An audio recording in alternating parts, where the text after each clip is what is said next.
आज की कहानी है बंटवारा। पापा जी, मम्मी जी की अलमारी की चाबी दे दीजिए। हम लोग उसे खाली कर देंगे और जिसे जो लेना होगा वह ले लेगा। बड़ी बहू छाया छोटी बहू मीनाक्षी के साथ खड़ी थी। साक्षी बिटिया कहाँ है, उसे बुलाओ। बेटी को सामने न पाकर महेश जी ने कहा। पापा जी, बड़ी चाची कह रही थी अलमारी खाली करने की रस्म हम बहुओं की है, दीदी बाहर की है, वह नहीं कर सकती। छाया ने धीरे से कहा। अच्छा, आज मीनाक्षी बिटिया बाहर की हो गई, और जब सेवा ईमानदारी करने की बात थी तब वह बाहर की नहीं थी। चुपचाप साक्षी बिटिया को बाहर से बुला कर लाओ। अलमारी की चाबी साक्षी को ही दूंगा। तुम लोगों को कोई हक नहीं है उस पर, महेश जी धीरे से स्वर में बोले। लेकिन पापा जी, मीनाक्षी कुछ बोलना चाहती थी, लेकिन महेश जी की गुस्से भरी आंखों को देखकर चुपचाप दोनों चली गई। पापा, आपने बुलाया मुझे? साक्षी के साथ छाया और मीनाक्षी भी थी। हाँ बेटा, यह चाबी लो और अपनी मम्मी की अलमारी से सारा सामान निकाल कर इस बेड पर रख दो। महेश जी ने चाबी साक्षी को पकड़ाते हुए कहा। हाँ बेटे, कपड़े बाहर निकालना, लॉकर से कोई भी सामान बाहर मत निकालना। महेश जी की बात सुनकर छाया और मीनाक्षी के चेहरे का रंग ही उड़ गया। छाया ने थोड़ी हिम्मत जताते हुए पूछा, क्यों पापा जी, जेवर क्यों बाहर नहीं निकालेंगे? महेश जी ने कोई जवाब नहीं दिया, बल्कि उससे कहा कि बड़ी चाची, छोटी चाची और बुआ जी को बुलाओ। मीनाक्षी गई और सबको बुलाकर ले आई। सभी साड़ी और सूट बाहर निकाल दिए। कुछ पहनी हुई थी और बहुत नई थी। जो लोग मंजू को अच्छी तरह से जानते थे उन्हें पता ही होगा कि उन्हें कपड़ों का बहुत शौक था। आपके सामने मेरी मंजू के कपड़े हैं।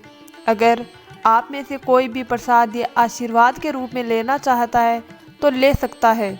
महेश जी हाथ जोड़कर खड़े थे। सभी की कोशिश यही थी कि नई साड़ी या सूट मिल जाए। जिसने जो मांगा महेश जी ने दे दिया।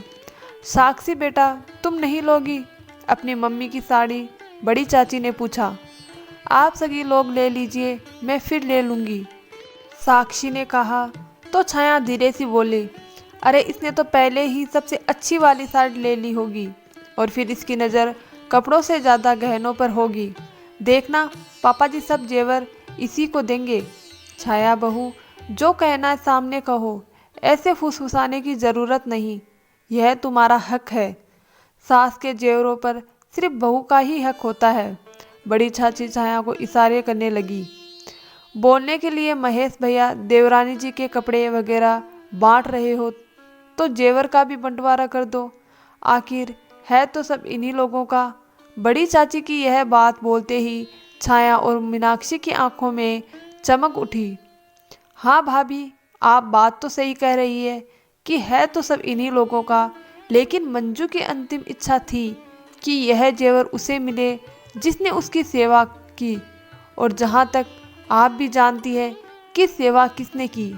मंजू बेड पर कर्राहती रहती थी, लेकिन दोनों बहुओं ने अपने कान बंद कर लिए थे। उन्हें मंजू की तकलीफ नहीं दिखाई देती थी और ना ही सुनाई देती थी। जब उसे सबसे ज़्यादा प्यार, खुशी और अपनेपन की ज़रूरत थी, तब दोनों बहू ने चूल्हे भी अलग कर लिए। इन दोनों से जब कहा तो दोनों ने एक सुर में कहा कि अपनी बेटी को बुला लीजिए, हमसे नहीं होगी सेवा। वह तो हमें बेटी के ससुराल वाले इतने अच्छे मिले हैं कि इन्होंने तुरंत ही साक्षी को भेज दिया। 4 महीने से वह दिन रात माँ की सेवा कर रही है, यहाँ तक कि दामाद जी ने भी बेटा बनकर सेवा की। इसीलिए इन जेवरों पर सिर्फ और सिर्फ साक्षी और दामाद जी का ही हक है। महेश जी की बात सुनकर बड़ी चाची भी चुप हो गई, क्योंकि उन्होंने भी अपनी देवरानी की दुर्दशा देखी थी। पापा, मुझे कुछ नहीं चाहिए। अरे मैं तो शुक्रगुजार हूँ अपनी भाभियों की, जिनकी वजह से मुझे अपनी मम्मी की सेवा करने का सौभाग्य मिला, वरना शादीशुदा बेटियों को अपने माँ बाप के अंतिम दर्शन भी नसीब नहीं होते। लेकिन मैंने मम्मी के साथ 4 महीने बिताए। मेरे लिए तो यही बहुत है। इन निर्जीव वस्तुओं का मेरे लिए कोई मोल नहीं। आप सब जेवर दोनों भाभीियों में बांट दीजिए। साक्षी महेश जी के सीने से लगकर रोने लगी। ठीक है बेटा, जैसा तुम कहो। मैं यह सब जेवर सब में बराबर बांट दूंगा, लेकिन अभी नहीं। मेरे जिंदा रहने तक मेरे पोता पोती और नाती नातिन की शादी में मैं अपनी तरफ से उपहार स्वरूप दूंगा, और अगर नहीं रहा तो किसको क्या मिलेगा लिख जाऊंगा। मेरी एक और शर्त है कि मंजू के सभी क्रियाक्रम होने के बाद दोनों बेटे यह घर खाली कर दे, क्योंकि जिनकी वजह से मेरी मंजू की आंखों में आंसू थे उन्हें मैं अब इस घर में बर्दाश्त नहीं कर सकता। महेश जी ने अपना अंतिम फैसला सुना दिया। दोस्तों, आपको हमारी यह कहानी कैसी लगी? अगर कहानी अच्छी लगी तो लाइक शेयर सब्सक्राइब ज़रूर करें। ऐसी और कहानी सुनने के लिए हमारे चैनल को सब्सक्राइब ज़रूर करें।